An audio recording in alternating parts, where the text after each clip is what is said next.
Moshi Moshi. Hello, I'm Zeb Ramsbotham, and I'm Annie Ramsbotham. and we're the Rambling Ramsbothams. Our journey might be rambling, but we hope this podcast isn't. And welcome to June. Wow.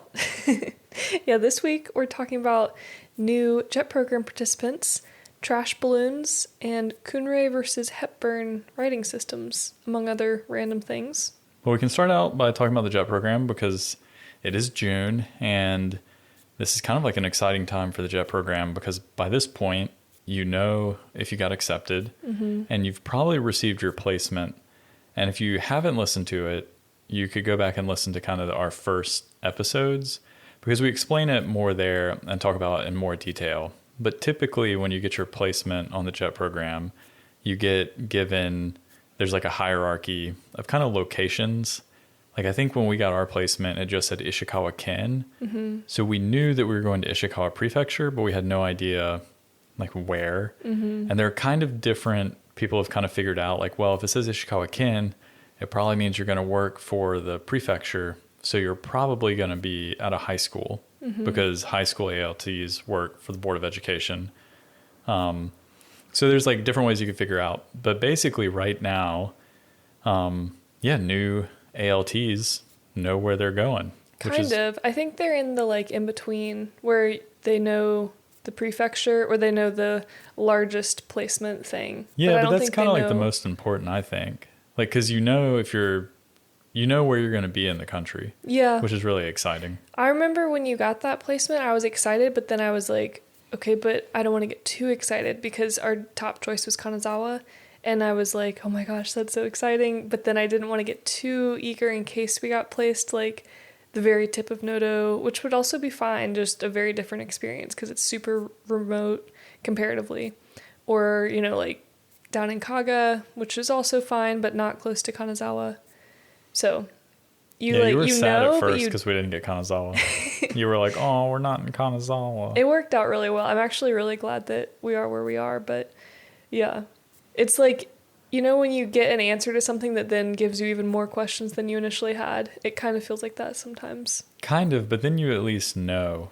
Like, you go from just knowing, okay, I'm going to be in Japan, to knowing, oh, okay, I'm going to be in Gifu, region. Or I'm going to be in, Ishikawa, or I'll be in...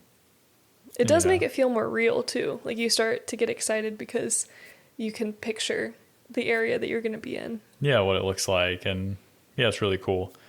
So it is interesting because I guess, you know, since we do talk about the JET program and that's what we're here for, we actually have had people reach out to us via email or on social media who are coming on the JET program. Yeah. So it's been kind of fun to I haven't met, or not met, because I don't know if we actually won't meet.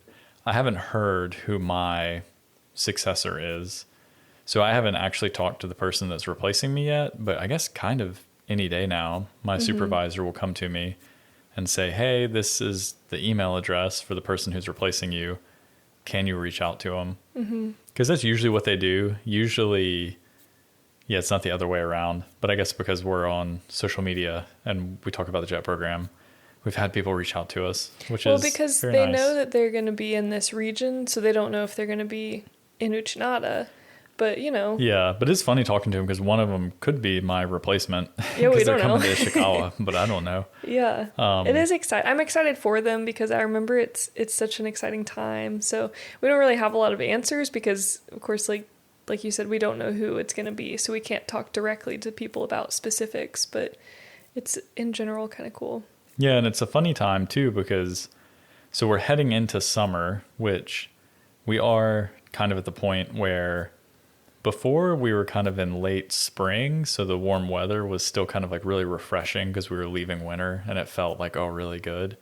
But now we're at the point where the warm weather kind of has that hint of making me remember, oh, yeah, it's going to be really hot and really humid. It's not been bad yet. Like, no, we still haven't turned the AC on. Yeah, it's still been super nice. But we're at that funny point where if you've re-signed your contract, you're just going into summer and you're kind of... Like summer break isn't really that far away, so you're kind of thinking about exams probably around the corner. And that's funny because the incoming jets, they're like thinking about where am I going to be in Japan? And then there are people on the other side like us who are like thinking about what are we going to do with all our stuff and like how do we get our stuff home. So it's just an interesting time in the JET program, but really excited for the people who are on their way over. Is there anything that you wish that before we got here you had known about the program? Yeah, so I was thinking about this, that I didn't really do this and I wish I would have done more of it. But once I figured out where my placement was and I knew what like school I was working at, I wish I had asked more about the working conditions and the style of like teaching, which is really difficult because obviously now I know that the person the person who you are replacing, they can only answer that for half a year, because you're coming in halfway through the school year. So they can only tell you what the current coworkers are like, but that's still like good enough information. And then when the school year changes, you probably will get new coworkers. But I wish I'd asked more about like the academics of the school, because I understand and I mean, I did it.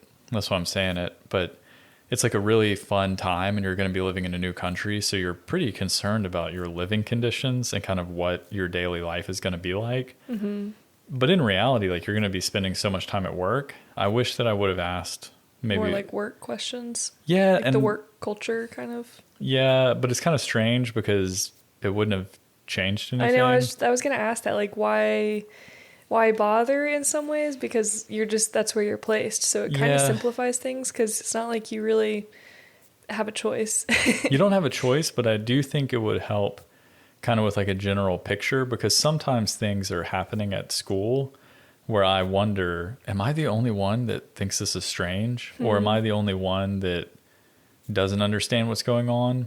And maybe if I'd asked my predecessor more about like what to expect. Yeah, what to expect. Maybe he would have told me things about the school that then in exchange, things I've experienced now, I could be like, oh yeah, he also mentioned this. So it's just interesting. And then of course, every school is very different. Like some ALTs I know are at very academic, like super driven schools. So they're kind of living an entirely different life because they have so many extracurriculars and so many extra things they're doing. Where the school I'm at, not super academically driven. So it's just a different kind of work and a different lifestyle. So I think if I'd asked more about the job just to figure out that. Yeah. Your predecessor left us a lot of restaurant reviews, which we actually didn't really take great advantage of. But I always thought that was kind of friendly that he left. I guess he visited almost every restaurant in this town. He visited a lot, and I do think it's very friendly. I think for a certain person, it can be very helpful. We kind of like experiencing that on our own. Like, I think one of the things I enjoy doing is like finding places for us to go. With no expectations? Yeah, kind of with no expectations, or I just enjoy the research aspect of it. So if someone gave me a list of I like researching dinner. Kind of. Like if someone gave me a list of here are 5 restaurants you should go to, I would appreciate it. And I do think it's really nice and thoughtful. But also I want to look up my own 5 restaurants that I want to go to. I guess so. I guess that's why you usually pick where we eat if we go out, because I don't really care, and so usually I'm like, great, sounds good. I guess it's weird because I guess I care, but I just kind of like looking at stuff. Well, I don't really know what it is.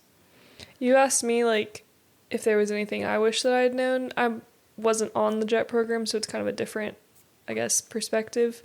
But as far as moving to Japan, I think I've already talked about all the things that I didn't realize I didn't know, or that I wish I had known earlier. But one that I don't think I've mentioned specifically is that the language, like studying, you have to be more consistent with it than I realized initially, which maybe some people are like, yeah, duh, it's language study. But I guess naively I thought, oh, I'll be abroad and I'll be immersed and I'll just kind of absorb a lot of the language and I'll have to use Japanese every day. So like, think about how good I'll be at Japanese. Yeah, but there's also a kind of this like fallacy that that's what people tell you.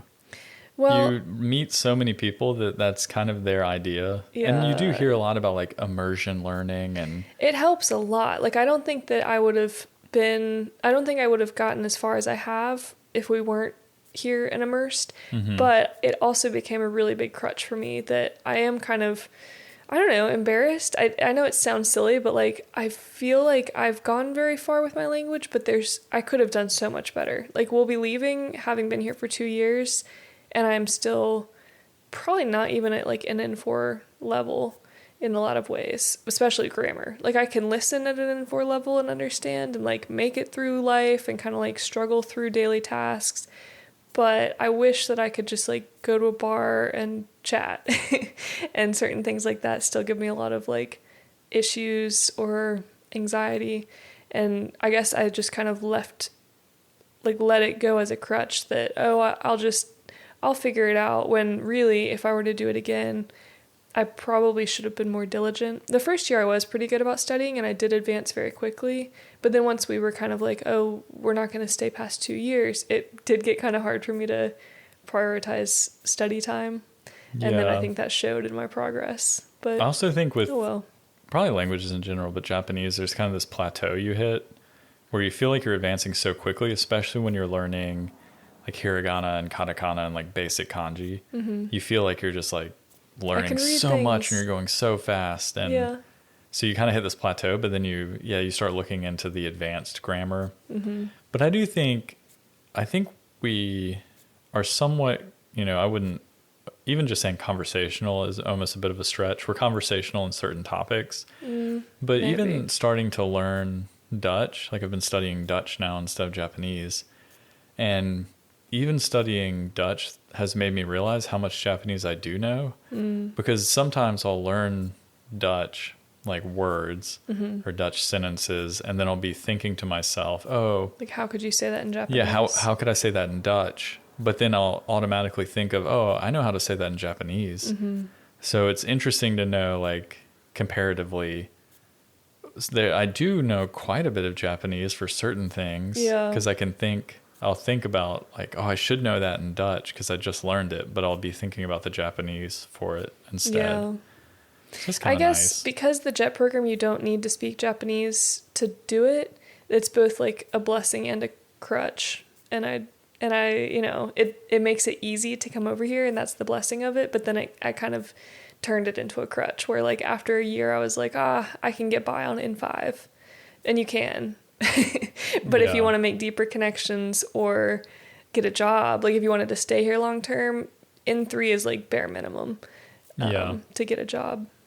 Yeah, I think in relation to some of that, I think I definitely should have studied more. And it is hard to say because like you're very dedicated with like art and all these other things that you do. And then also we have like cycling, but really it is kind of like, you should be setting aside like 30 minutes to an hour, probably like every day to study.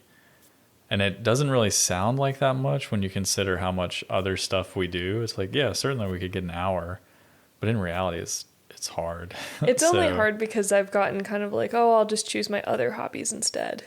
So, yeah. But, oh well. That was just something that I had thought about. Yeah. This is something else I wish I would have asked about. Oh, yeah. In the work situation. So I asked Annie this, and she's going to give me a hard time. But have you ever heard someone slurp a sandwich? Only because you texted me this question. So I think it's not a pro or a con, but it didn't really shock me I've realized though that working in the JET program, it's the first time I've ever worked in an open office scenario. Every other job I've had, I've either been in an office with like one or two other people, or I've had my own office. That I've never been in kind of that open floor plan. Yeah, open floor plan. Like I can turn around and look at, maybe 15 other people and we're all in the room. So it's kind of been an interesting experience because I've probably talked about it before on the podcast. I got the thing, I don't know what you call it. It's like mesa something. Mesophobia? I don't know. It's basically the issue you have where people that make mouth noises or chewing, it really, like for whatever reason, I hone in on it. And I can't not hear it. Yeah, when we were dating, we would always watch TV when we ate dinner together because Zeb didn't tell me at first, but he was really bothered by like my chewing. Well, yeah, because I like... And I don't think I chew any louder than a normal person.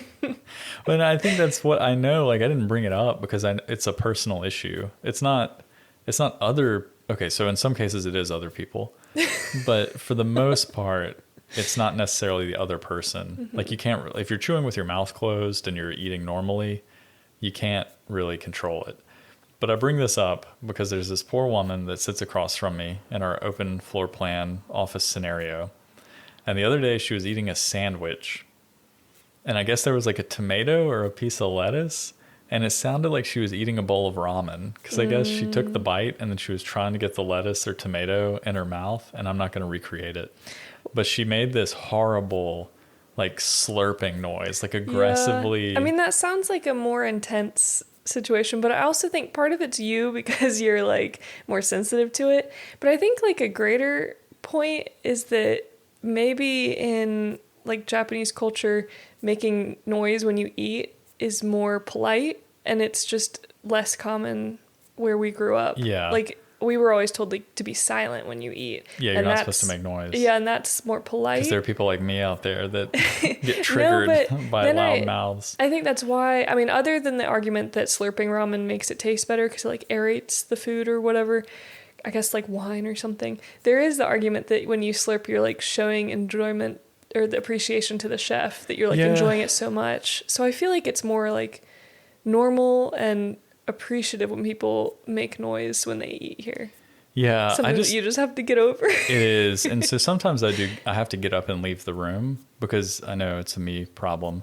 But I have so many coworkers that like open mouthed. Like I can, like and they'll be talking while they're eating. And if you're talking to them, like you can see what they're eating for lunch because they're like open mouth chewing. And yeah, it drives me up the wall, but I've been trying to figure out because I know, because I Googled it, I know in some Southeast Asian cultures, and apparently particularly China, it is a show of like respect that you're enjoying the food, that you're kind of making a display of the fact that you're enjoying the food. Yeah, so you can be loud while eating. I haven't found anything that says that that's the case in Japan. Everyone only says that it's tied to ramen noodles. Yeah. So I don't know if it's just like the school I'm at or some of my coworkers in particular. A quick Google search isn't really research, but I could see how that would be. I've done more than a quick Google search.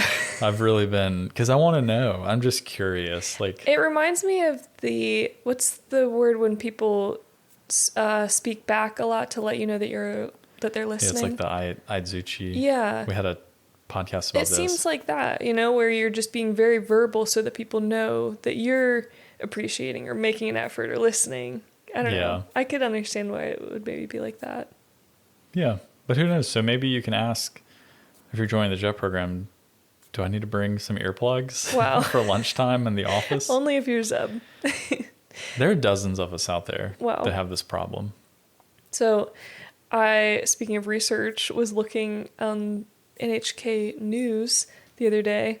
I was looking at the news first thing in the morning because we actually had an earthquake. It was a moderate one, like large enough that it made national news, but small enough that like nothing, fell off the shelves or broke or anything. Mm-hmm. But anyway, so I got up and looked on the news just to see if there was anything I needed to know about. And another headline, not earthquake related, made me laugh because it said, not because it was really funny, but it said North Korea says it will temporarily stop sending trash-filled balloons. And I don't know why, but just that seemed like such a petty, like it seems like two families of raccoons are like throwing trash-filled balloons across the other side to people. And I know that that's greatly oversimplifying and being insensitive to an actual like two countries at war, but there actually are... They're sending trash-filled balloons across, and the photos made it look like there were just confetti that had been like spilled on the streets, but apparently it was 15 tons of trash-filled balloons. There's a lot of trash. And do you see the photos that make it's like an advanced crime scene? They have like the National Guard out there, and they put up cones around the trash. Yeah, because they're like standing guard. Because I imagine at first they were probably like, oh my gosh, what's coming over the border? There's balloons filled with things. Like, we got to make sure it's not bombs or something, and then they break them open and it's just bags of trash. Yeah. And I know it's not funny, but it still made me laugh. But yeah, they said they would temporarily stop sending balloons of trash. However, they will resume it if South Korea starts playing like news over the loudspeakers. Yeah, because that's how they retaliate. One, South Korea said something. I was reading a similar article. In South Korea, they had kind of like a big statement that they said if this continues, they'll retaliate in a way that'll make like North Korea regret it. And it was like this really big wording, and it made it sound pretty like ominous. But then I was like reading the article, and they said, oh, typically what they do in response is they have loudspeakers on the border, and they'll play national news, they'll play world news, and they'll also play K-pop on repeat, just like blasting it out into the open. Which is also really fun. Like, it just seems like such a petty thing that's going on. And I know it's so much bigger than that, but... Well, I think it's interesting that, yeah, it is. It's like a really big deal. But then the way that they're handling it is kind of petty. And it's really... It's like so... It's interesting because it's such a serious issue. But then the way they're handling it is one side sends over trash-filled balloons, and then the other side plays pop music over loudspeakers. Like if you saw that in, I don't know, like an SNL skit or a sketch show, you'd be like, oh, this is hilarious. That's why, like, distilled down to just a headline, it made me laugh. But anyway. But that's another thing that maybe you could ask about is the prevalence. If you're an incoming ALT, you could ask about, you know, what are natural disasters like? And that's actually what someone emailed me to ask me about that is getting placed in Ishikawa. They asked me about what it was like with the earthquake. And they particularly asked, like, oh, does daily life just carry on? Yeah. And it was interesting because it was, I think they emailed me, I've asked that same question. Like, after an earthquake happens, I'm like, so what? Do I just go to the grocery store now and pretend like my life didn't just flash before my eyes? Like... Well, he asked me this. It was either like the day of or the day before we had our earthquake. And it is interesting because I think here it was an intensity of 2 or 3. Yeah, which is not big. Like, you feel it, but it's not Yeah, and that's a damaging. 2 or 3 on the like Shindo scale, which is Japan's, you know, scale that's 1 to 7. And it is interesting because I think anything that is under like a 3 plus, you do just continue on with your life. Like nothing really happens. I actually did hear the poor lady who was slurping her sandwich. She asked the coworker that was sitting next to her about like, oh, the earthquake this morning. And then the coworker that was sitting there was like, what earthquake? Oh. And the lady was like, you know, like there was the earthquake. Yeah. Like, where were you? Yeah. And then the poor lady was like, oh, I don't know what you're talking about. If only. I wish I was like that. It woke me up. I guess she was just asleep. Yeah. I woke up in a panic. Yeah, it was really funny because, I mean, here, it was probably an intensity of 2 or 3. So, yeah, if it's anything under that, it is interesting because if it's your first time experiencing it, you do kind of want some validation about, was that an earthquake? Are we going to be okay? Well, and the question that the person who emailed you specifically asked was they had been recommended to bring a helmet, which seems like a funny thing, but it's not actually that. Like, I have seen people with helmets. After the really big earthquake, there were people on the streets that would have like a helmet on their backpack. Or like I would see old people gardening and they would have biked to the field and they'd have a helmet like in their bike basket, which actually, now that I'm saying that, maybe they just wore that to bike, but it wasn't a bike helmet. It was like one of those construction helmets. Yeah, and in that case, it's funny because if you're in your garden, yeah, true. What's going to fall on you? Well, maybe it's like when I saw the people walking on the streets, I was like, "Where? Are you going to wear that just in the office?" I mean, like, I was tempted though. Anything to make you feel safer, I guess. Yeah, I don't think it's a crazy idea. No. But I do think it's kind of interesting to think what we were doing when the sirens were going off. I definitely wasn't thinking, man, where's our helmets? Yeah, I wasn't either. I was much more worried about, is this whole thing about to collapse? Right. Yeah, so maybe you should ask if your apartment is updated. You know, all the apartments are supposed to be updated to the most recent earthquake regulations. There is a difference if it was built after. So ours, I think it was like 1981 or something, and our apartment building was built in like 1980. But I think in 1981 they revised the whole. And this one's been updated, but yeah, that's why I was kind of concerned. We think. I don't know. But Yeah, so maybe you could ask about that. Like if it makes a difference living if there's 2 apartments you're looking at when you're moving here, maybe live in the newer one. I don't know. Yeah. Well, our next topic is very, I don't know, I think it's pretty interesting. Yeah, I had no idea that these were even 2 different concepts, but I mentioned at the beginning, Kunrei versus Hepburn. And the first thing when you told me this, I thought of Audrey Hepburn, because that's the only Hepburn I know. And so I was like, I don't know, maybe this is some kind of Hollywood thing. But Kunrei versus Hepburn, it's not like a court case or celebrities. It's actually 2 different methods. It could be a court case here in Japan. Yeah, true. Because the reason it made the news recently is because it's 2 different methods, like Annie was saying, about how you pronounce. It's how you romanize Japanese writing. And so it's, if you don't know how to read katakana, hiragana, or kanji, but you want to read a sign, it's the way that you take the sounds in Japanese and put them into the Roman alphabet. Yeah. And the reason it might be a court case is back in January of this year, so 2024, it made the news because they are thinking about revising the national law for how to appropriately Romanize Japanese. Mm-hmm. And I thought it was really interesting because I didn't know that it was a debate. I didn't know there were 2 methods. I knew that there were 2 methods only because I'd always seen it as like Hepburn romanization. Like when I was first learning hiragana and katakana, I'd seen it mentioned that.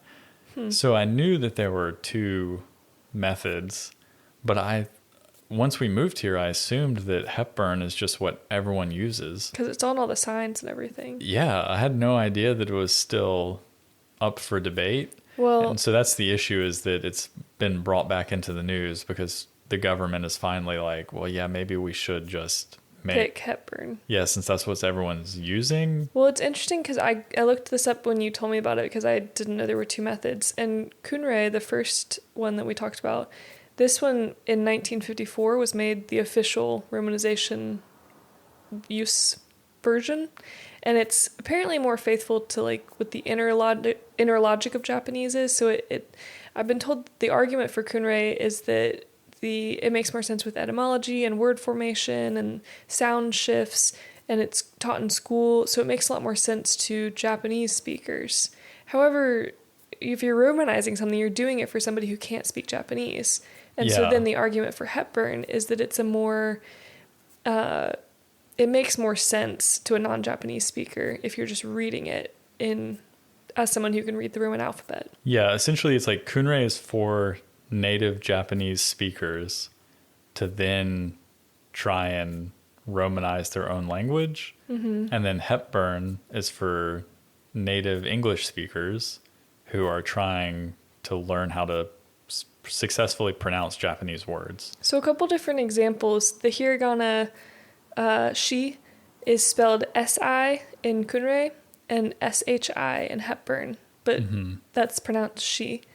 And then the hiragana chi is spelled T-I in Kunrei and C-H-I in Hepburn. And then another like pretty big difference is the ja sound is spelled Z-Y-A in Kunrei and J-A in Hepburn. So some of those I would look at and read them differently. Like S-I, I would read C, but it's actually she. Yeah. And that's a pretty big difference. I think it's interesting because even some of the articles I read, like Japanese speakers also see it that way, that they don't really understand. And for example, Skiji fish market would be Skizi fish market. Like the way that it's romanized would change, a foreigner looking at it would change our pronunciation. Another one that I thought was really interesting was matcha would become matya. Yeah, like well, you would you're still supposed to pronounce it matcha. But we don't know that because when you glance at it, it looks at first glance to be matya, but it's supposed to be matcha. Yeah. So then you're just confused in Roman writing and you can't read, because if you're using this, then you apparently can't read. Yeah, because you would be reading, you'd be asking someone like, oh, where's the Skizi fish market and where can I get some matcha tea? And then, of course, the Japanese person would be like, what are you talking about? Yeah. But if you saw the Hepburn romanization and you asked for matcha or you asked for skiji, then they might be able to understand you a little bit better. It's hard because I guess the best thing is just to learn hiragana and katakana, but this is kind of a cursory, like more shallow thing if you Well, not even more shallow. It's like that. you need to learn the sounds to be able to read hiragana and katakana. Like, I don't know if I would have been able to learn hiragana and katakana without the romanization, because otherwise you would be looking at a symbol and then listening to a noise, you know? Well, the matya, when you said matya, because it looks like matya, it's still pronounced matcha. No, I get it, but you wouldn't know that as an English speaker. No. So you need it to say matcha, not matya. Yeah. Because I guess when they teach it in schools, they teach that matya is pronounced matcha. To Japanese native speakers. Yeah, but then if you're visiting, it doesn't help. Yeah, which also messes up their English language like acquisition. Right. Because then they're learning this pronunciation to romanize their own language, but then they try to apply that to the English language and they realize like, oh, the English language doesn't work like that. Like your example of like she went to the store, they might pronounce that as she went to the store. Right. When really it's reverse. Yeah, because in Kunrei, there's not a distinction between si and she, even though Japanese pronunciation has a distinction and English pronunciation has a distinction. So it's kind of doing a disservice for both things, because then you can mispronounce it the other way around. Like she you tomorrow or si told me yesterday. You know, you can mispronounce it both ways. So yeah, and it makes me realize, like, when I was reading about this, it made me realize like a lot of pronunciation issues with English.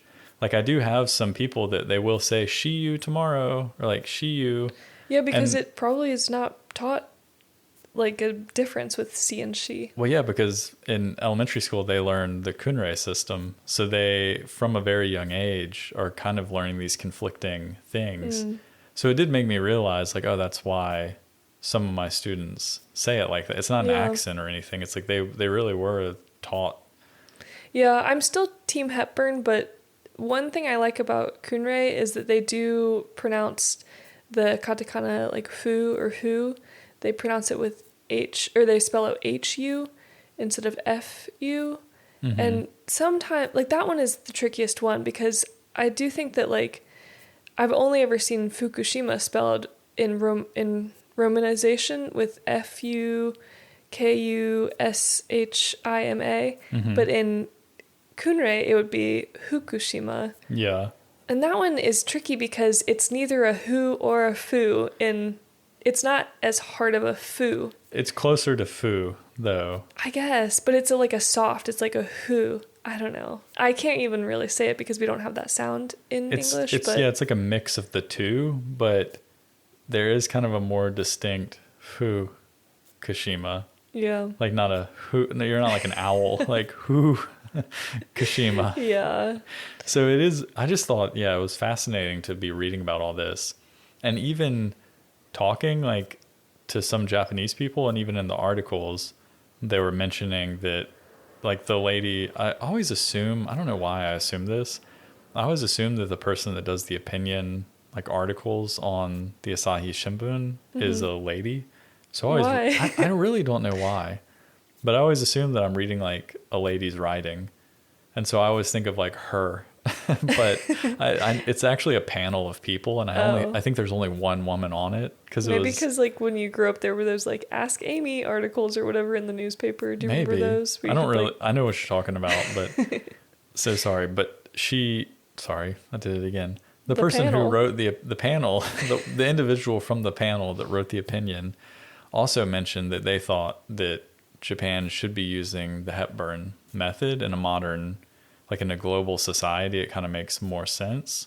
But they kind of seem to allude to the idea that maybe there's a little bit of like pride or like quasi-nationalism hanging in there, that they're like, well, the Kunrei system is It was more the original one, and it was... Actually, Hepburn was first. Oh, really? Yeah. The Kunrei system was adopted officially. It was adopted officially first by the government, but our good boy, I think his name was Christopher or Curtis, Hepburn was over here preaching the good word. He was a missionary, but I also think he did some like medicine work.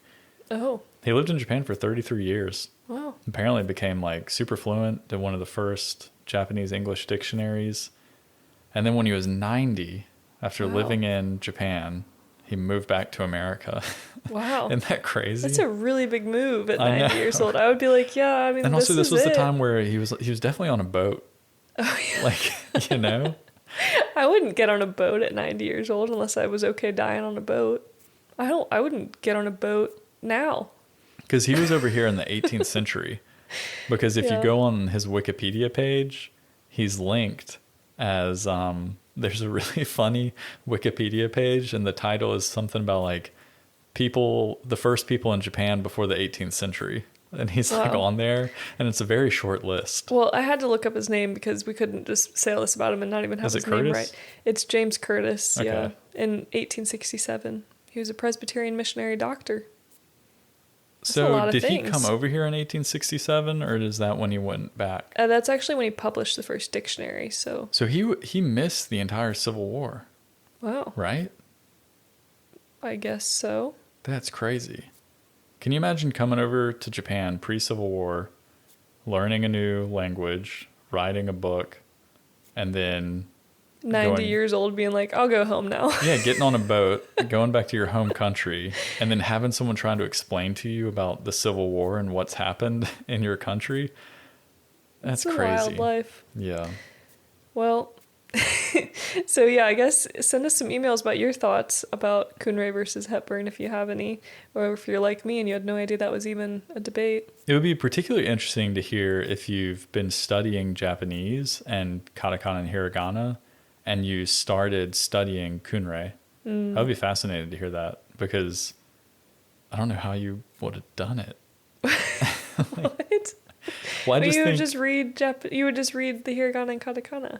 Yeah, but you wouldn't know that matya was supposed to be pronounced matcha. If you're just reading in a text-based course, you wouldn't know that unless you had heard someone pronounce it. I think it would be really hard to learn a language only text-based. Yeah, but isn't that how you learned katakana and hiragana? No, I heard someone pronounce them. Oh, I was just reading because they had the romanization. So when I read You didn't look up like YouTube videos for like how to pronounce Japanese? You were just like, I'll go with this. Yeah, because it was romanized. They gave you... What? They told you how to pronounce it. How did you not... Did you think that like foo was just foo instead of like a softer... In the beginning, but then as I listened to it, I learned the correct pronunciation. Also, like, same things R's. Well, that's the one I'm gonna say, like the R's and L's. Like, yeah, when you first learn it, you're like, it's the stereotypical thing when people come over here and they're like arigato. Like, you can read the romanization, but then later you should find some resources that teach you, oh, it's not really a hard R, it's a very soft thing, and then well, I don't want to be walking around saying matya. Y'all got any of that matya? Yeah, but it's like when you read a dictionary and you see the pronunciation how to. I don't never know how those things work. Well, I don't either, but because they're always in like the funky. They got the weird letters and stuff. Yeah, I agree, but I guess you're supposed to know how to pronounce it. And it's supposed to be helpful. That's what the Kunrei system is supposed to be. If you're a native Japanese speaker, well, it's too much for me.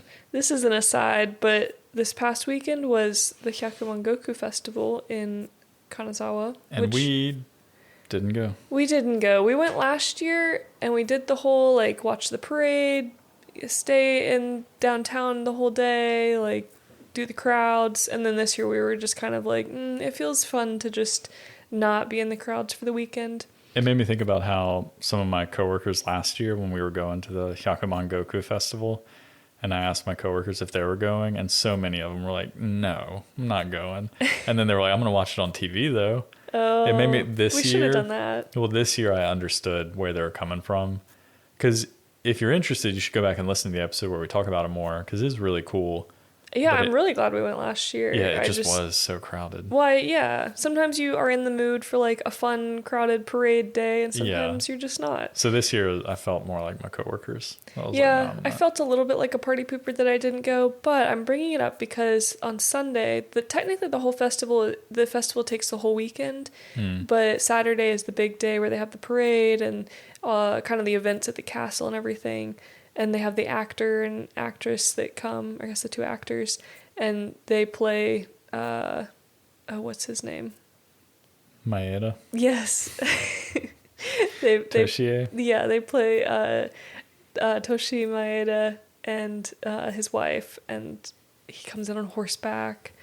Anyway. And the big deal is every year it's a different actor, and it's supposed to be someone that's kind of popular in pop culture at the moment. So it's like fun because you get to wave to him.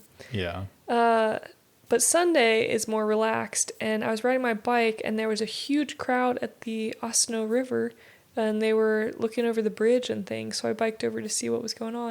And it was one of the, I guess, cultural events that they had on Sunday to kind of promote the region, not just the parade, but this was promoting the kaga area, and there's kaga yuzen dyeing, where it's like an ornate way of dyeing, I guess kimono, but really you could do anything. And they were doing these really long pieces of fabric, and they paint it. I don't know what they do before you get to the step in the river, because I looked it up later, and the river step is step number 11. You think that's good for the river? Probably not, but also it might not matter if the dye is natural. That's true. So, I think Kagayuzen it's kind of like, what's our pottery? Kutanayaki? It's kind of like Kutanayaki. I think regions have specific patterns. Yeah. And so ours is like the Kagayuzen pattern. And also the Kagayuzen has 5 colors, like the original Kutanayaki 5 color things. Yeah. But yeah, I mean, if they do like what they do with indigo and they use AI, not AI, but the romanized version is spelled AI. It's the plant. Anyway, I don't know if you know what I'm talking about, but not really. It's kind of like indigo, where it's a natural plant that you can use to dye clothing blue. So maybe they use things like that. That'd be cool. But they were doing this whole kind of demonstration in the river and shaking out the fabric, and it was kind of cool to see just on my bike ride. You take a picture of that? I did. Incredible. It's not a very good picture. You'll have to show me. But I'll show you. But it was cool. I would like to know how to do natural dyes and all that thing. I think maybe that's your cool. next venture is natural pigments for your paints. Wow. That would be quite a step. But yeah, that'd be cool. Well, do you have a word of the week? Yeah. So while I was biking around, looking at the Kagayuzen and just kind of hanging out in the city, I was doing uro uro shimasu, which is wandering around. Oh. That's what uro uro is. I guess like going somewhere with no real goal in mind. Yeah, like riding around, walking around. Well, sampo is like going on a walk. Yeah. But uro uro and then shimasu, aruki is like walking. Yeah, but this is different. This is like wandering. Okay. But you can use it for on a bike too. Maybe even rambling. Maybe. Going on a ramble. But my friend told me this word because I was just telling her about a bike ride that I was doing, and she was like, "Oh, where did you go?" And I was like, "Oh, just around Kanazawa." Mm-hmm. And she was like, "Oh, uro uro shita," like you went around. Yeah, that's a good word to know because sometimes it is hard to ask. I get asked that all the time by coworkers when they know that I went for a bike ride. They'll be like, "Oh, where'd you go this weekend?" And it's hard to explain that I don't necessarily go anywhere. Yeah, there's like not I'm like going a point to it, for really. a bike ride. Yeah. Yeah, uro uro, and then you put like shimasu at the end, like shiru, like you did an uro uro. Yeah, I really got out there and did it. Anyway, what's your word? So mine is Hepburn. Hepburn. Mm-hmm. Is that like Hepburn? It is. So it's his, I guess, own romanization of his own name. So he was trying to like make his name sound like what people were saying. So he was trying to like simplify it. So he changed it to heaven.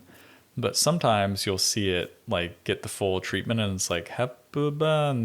So it gets the full blown like long. Yeah, because you have to put a different sound in each syllable. Yeah, so it doesn't quite sound. It's like our last name, like Ramuzu Bosamu. Like technically that's what it would be if you did a direct thing. So he used heaven because he thought that that sounded more like what they were saying. But coincidentally, the kanji he chose, that's the reading is heaven, but the kanji means plain text. Wow. Yeah, so people thought it was like really interesting that he like chose something that had such a good like fit for his name because he was like a missionary, so he was doing a lot with text in that way, but then he was also like very interested in like language and Japanese, and he wrote a dictionary. So they thought it was really like very fitting. That the kanji, that there is kanji that makes literal sense that also has that phonetic reading. Yeah, I think that it's not often used. Well, probably not, yeah. I think it's like one of the obscure readings, but it is interesting because if you put that kanji, if you Google that kanji, it does come up as plain text is the meaning. But then, of course, it does the funny thing where if you, and poor Mr. Curtis Hepburn will probably be rolling in his grave, but if you type in just to Google, like, can you translate plain text into Japanese? It goes, Purenu texto. Oh, no. It does the like. Yeah, like the two katakana. kanji, it's hira, is the first kanji, which is something flat, like something, I don't know, or hei. It's actually the first kanji in this current era, the Heisei era. And then the second one is used more like bun. That is the reading that it's used a lot. Are we in Heisei? I thought we were in Reiwa. Oh wait, you're right. Sorry. Yeah, sorry. Heisei ended in 2019. Yeah, now I think we're in Reiwa year 5 or something. I think it's 6. Yeah. We're in Reiwa 6. We're not 10 yet, so it's in one of the early years. Anyway, yeah, so it's kind of an obscure reading, I guess. Yeah.